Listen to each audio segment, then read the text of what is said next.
So the question was raised recently why we exist as a group. And sometimes I like to think that when you come to the office and when you sit in the office, you really have the same approach to life than what you will have at home. The reality is that at your home you have specific role to play. If you're a father or mother, you obviously have the impact into your children and the way that you raise them.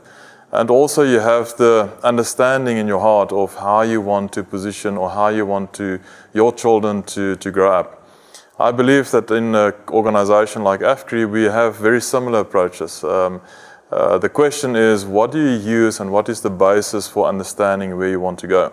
So it's important for us to understand that we have a foundation that we build on and that we believe we need to build on. Similar to a father or mother that wants certain things for their children and wants to build certain things into their children, life skills or certain anticipation or certain understandings of life.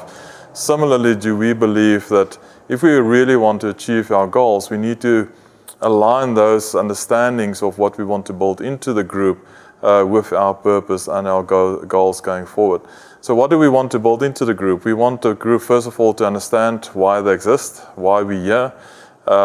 We exist because we need to change people's lives. We don't exist purely for making profits. That is a result of doing the right thing. So if one do the right things every day, the result would be a profitable business.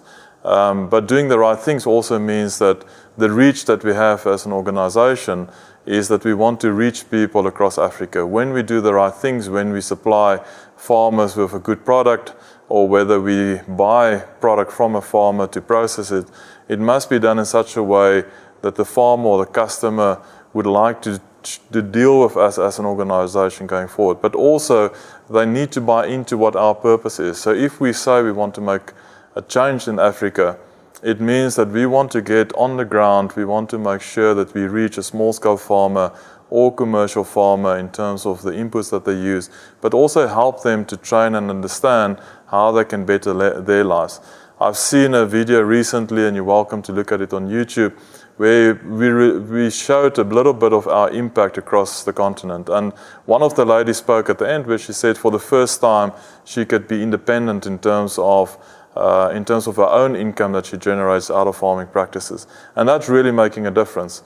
And if you look at our purpose across the continent 50 years from now, we need to realize and be able to look back to say, have we changed people's lives across the continent? It's interesting that agriculture is one of those industries that you can do good while you're doing well. In other words, you as an organization, if you do it correctly and with integrity, you can help people to change their lives while you support them in changing their lives. And I think that is the key for us from a purpose point of view. For me as an individual, in 2002, I received a vision from the Lord, which I believe has set my path for the long term in terms of driving food security and changing lives in Africa.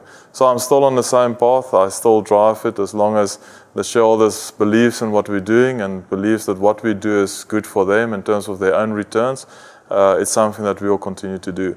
So in terms of our own purpose in AGH, let's make sure that when we deal with customers or farmers, that we deal with them with respect and integrity, but also that we make sure that we're people of excellence, that we are at a point where we drive excellence so that we can do more good on the continent of Africa.